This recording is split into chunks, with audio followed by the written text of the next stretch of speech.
lucky with Elliot. You know, he's one of the most experienced players we've got on our team, and we're lucky in the sense that he's the ultimate competitor. You know, he's what you would call a winner. He cares more about winning than his own personal accolades. He cares more about the club and the programme, and the fact that he is, you know, he's representing the programme every time he's on the floor, and you can see he plays exactly that way. You know, he started as a junior at the club. He's grown his way through the club. Division 2 Men's Player of the Year, and then, you know, been a stalwart for us in the Division 1 team. Like I say, you know, he embodies what our culture is. He embodies the Kestrels family, and you know, he plays that hard every single time he's on the floor and leads by example. At first, I didn't actually meet him. I saw him playing basketball for the men, and it's probably one of the best performances I've ever seen of any player for Solent. It was like literally watching a ballerina on the court. He was playing point guard then, and it was just unbelievable. And I was with Zach, who would have been, so what? He would have been about 8 maybe at the time, 9 years old. And I was saying that is the way you play basketball, just beautiful.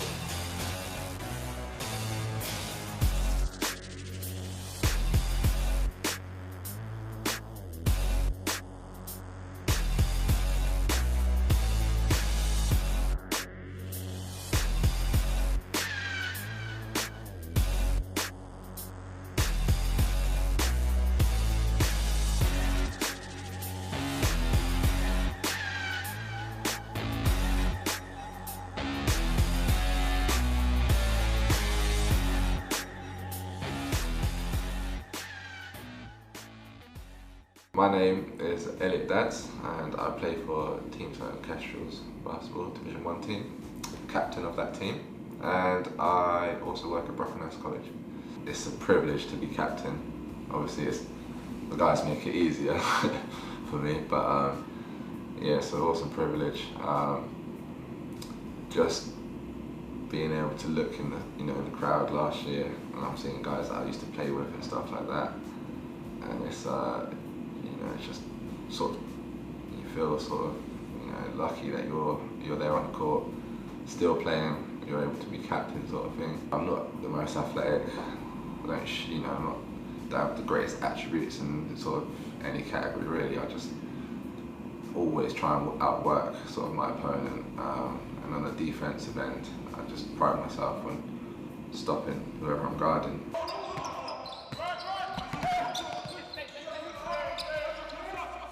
It's kind of strange that he is only early mid-20s, but he sounds like an old coach.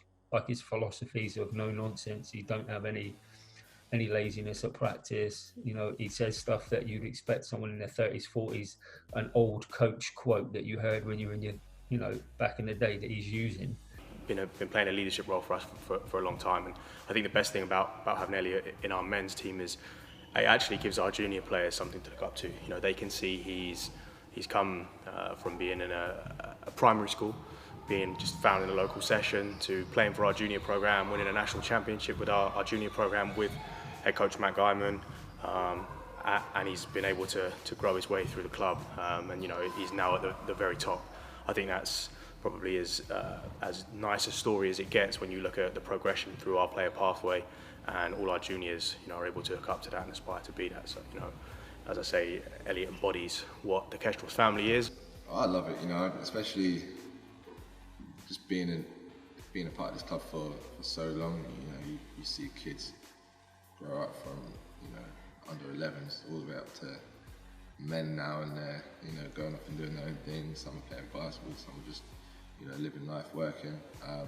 So it's just enjoyable seeing different kids grow up and move on to their own sort of thing, and then just being a part of the community, you get to meet so many great, you know, diverse people that come to watch the games. You know, all the different sponsors, just different fans you interact with. It's just being able to, you know, interact with those guys on a weekly basis. Obviously, it's a bit difficult this year because you're not seeing them directly, but you know, I still speak to a couple of fans. I can remember we were playing in Holland, and it's the HMB tournament. It was under 14s tournament. So we prepared for the game, and we had our tactics, and for some reason they weren't working the tactics, and we're like 25 points down with 1 quarter to go, and a quarter's of 7 minutes per quarter. And I'll be honest with you, it's the first time I've ever thought there was no hope. First and only time. I just felt there was no hope, and I didn't know what to say to the boys between the break, between the third and the fourth quarter. They were giving their all. This team, this player in particular, was just too good. So Elliot gave a speech to the boys. It was all about never giving up, anything is possible, and just to keep going and it will work out. And you know what? The boys went on a run, 24-0 run. We didn't allow them to score in 7 minutes of basketball, and we had a shot to win the game. And sadly we didn't win the game, but we learned so much from that experience, and I did. And I don't think I've ever told Elliot this. Myself, and the boys are forever indebted to him, because that kind of motivation and that belief took us so far later on. I mean, a month later we'd won the national championship in Manchester. Elliott's not an athlete who's 6'8" and can jump higher than the rim or shoot fadeaway threes. So you wouldn't look at him off the court and think, there's a basketball player walking down the street. He doesn't come across like that. But it just showcases, you don't have to be a certain way to be exceptional at basketball. You just got to have the heart and the determination.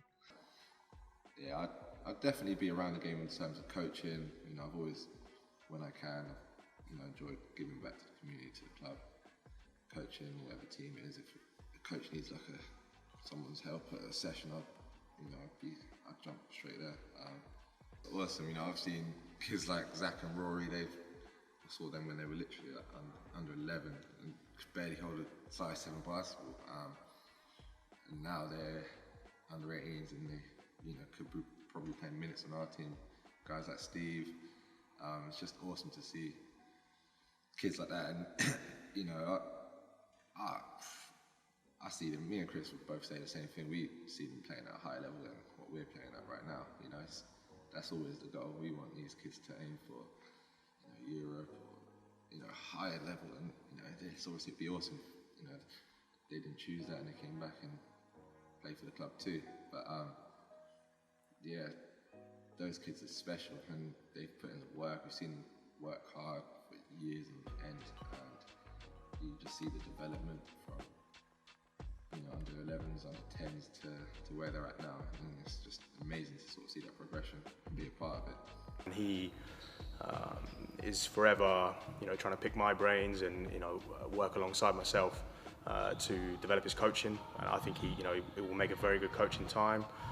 Once he's done with playing, that said, I still think he's got a lot to give as a player. But for the most part, I think he's, as I say, a budding coach and someone that I think will make a very good coach in time. Rebounding. They are a team that tag up. They send 5 to the glass when they can, and they're going to be relentless in how aggressive they go. And they've got a couple of guys that are just very good, nose to the ball, will push you under. He just, the way, even if the team lost and the result didn't go so well, he just has that aura of someone who's just a winner. So winner, humble, and kind. He's really kind, very generous with his time. Yeah, I mean, there's so many adjectives you could use to describe him. But that being said, it's still a frustrating time. We're getting games cancelled here and there, left and right. So it's a very weird year. We sort of don't know an end date for the end of the season. But yeah, I'm just happy to be playing again.